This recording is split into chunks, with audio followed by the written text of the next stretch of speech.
ঠিকাদাৰী প্ৰতিষ্ঠান গৌতম কনষ্ট্ৰাকশ্যনৰ লুণ্ঠন ব্যাপক অনিয়মেৰে লুটিছে কোটি কোটি টকা সুজেক পথ নিৰ্মাণত দুৰ্নীতি অনিয়ম স্থানীয় ৰাইজে ক্ষোভ উজাৰিলে গৌতম কনষ্ট্ৰাকশ্যনৰ বিৰুদ্ধে অসমমালা আঁচনিৰ অধীনত ৰাজ্যৰ বিভিন্ন প্ৰান্তত গৌতম কনষ্ট্ৰাকশ্যনে শ শ কোটি টকাৰ পথ নিৰ্মাণ কৰি আছে বিভিন্ন ঠাইত নিৰ্মাণ কৰি থকা পথৰ নামত দুৰ্নীতি অনিয়ম সংঘটিত হোৱাৰ ধাৰাবাহিক অভিযোগ উত্থাপন হৈ আহিছে এয়া হোজাইৰ দৃশ্য হোজাইৰ পৰা কাৰ্বি আংলঙৰ টুমটেঙলৈ প্ৰায় 18 কিলোমিটাৰ পথ নিৰ্মাণ কৰি আছে এই ঠিকাদাৰী প্ৰতিষ্ঠানটোৱে 18 কিলোমিটাৰ পথৰ বাবে আবণ্টন 314 কোটি টকা কিন্তু পথ নিৰ্মাণ তথা সম্প্ৰসাৰণৰ নামত নিম্নমানৰ কাম কৰাৰ অভিযোগ ঠিকাদাৰী প্ৰতিষ্ঠানটোৰ বিৰুদ্ধে ইমান ডাঙৰ এটা কোম্পানী ইমান লালচি হ'ব নালাগে ইমান লুটি পুতি খাব নালাগে এনেকুৱা নিম্নমানৰ কাম গাঁৱলীয়া ৰাস্তাটো কোনো সৰু সুৰা কোনো কণ্ট্ৰেক্টৰে নকৰে আপোনালোকক ইয়াত দেখুৱাবলৈ মই চেষ্টা কৰিছোঁ যে আপোনালোক আহক আহি চাই লওক এই যে ইয়াত যে গাঁত খান্দিছে ইয়াত মাত্ৰ 1.5 ফুট বা 2 ফুটমান খান্দি ইয়াত যেন ৰাবিছ পলাই ৰাখিছে এইটো কি 100 বছৰ এইটো এটা জীৱনৰ কাৰণে ৰাস্তাটো বনি আছে চৰকাৰে ইমান 100 কোটি টকা 18 কিলোমিটাৰৰ কাৰণে দিছে আৰু ইয়াত মাত্ৰ 2 ফুটমান খান্দি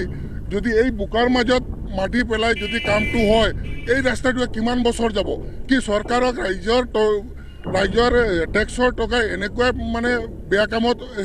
লগাই মানুহক যে ঠগিবৰ কাৰণেতো ৰাইজে টকা দিয়ে ভালদৰে কাম কৰা নাই ঠিকাদাৰী প্ৰতিষ্ঠানটোৱে যাৰ বাবে ঠিকাদাৰৰ কৰ্মচাৰীৰ সন্মুখতে ক্ষোভ উজাৰিলে স্থানীয় লোকে ইফালে কাম চাবলৈ নাহে লোক নিৰ্মাণ বিভাগৰ কোনো অভিযন্তা যাৰ বাবে ময়মতালি বাঢ়িছে ঠিকাদাৰী প্ৰতিষ্ঠানটোৰ ৰাইজবিন ডাষ্টবোৰ এনেকুৱা ৰাস্তাৰ ওচৰত পৰি থাকে যিমানখিনি ৰিমুভ কৰিব লাগে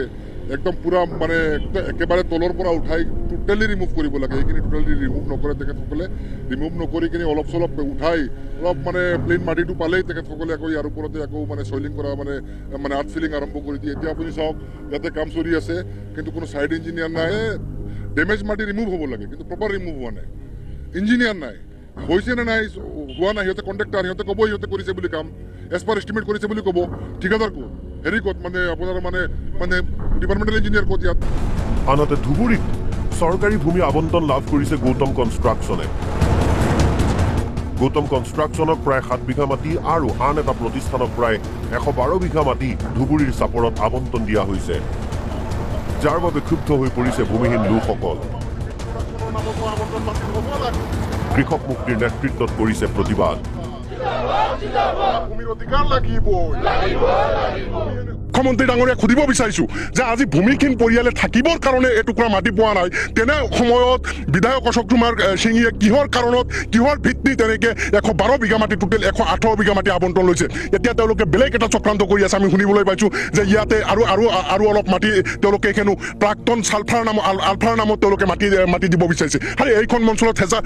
হেজাৰ ভূমিহীন পৰিয়ালে বসবাস কৰাৰ পিছতো এটুকুৰা মাটি আবণ্টন পোৱা নাই আপোনালোকে কিয় এইবিলাক চক্ৰান্ত কৰিছে মানুহৰ ওপৰত কিয় অত্যাচাৰ নমাই আনিছে এইবিলাক মানুহৰ নামত আপোনালোকে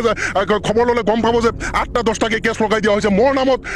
তেওঁলোকে 7-8টা কেছ লগাই দিছে আমি এতিয়ালৈকে কেছ টানি আছোঁ এইবিলাক চক্ৰান্ত কিয় কৰি আছে বিধায়ক অশোক কুমাৰ সিঙিয়ে আমাৰ দাবী অতি স্পষ্ট এই আবণ্টন বাতিল হ'ব লাগিব অন্যথাই আমাৰ যি সংগ্ৰাম অতি ভয়াৱহ হ'ব ভূমিহীন পৰিয়ালৰ যি আন্দোলন এই আন্দোলন আপোনালোকে দেখিবলৈ পাব ইয়াক ভয়াৱহ ৰূপ ধাৰণ কৰিব মুঠৰ ওপৰত চৰকাৰী মাটিৰ পৰা চৰকাৰী ধনলৈ সকলো লুটিছে এই বিতৰ্কিত ঠিকাদাৰী প্ৰতিষ্ঠানটোৱে এই ক্ষেত্ৰত চৰকাৰে কিবা ব্যৱস্থা ল'বনে সেয়াহে ডাঙৰ প্ৰশ্ন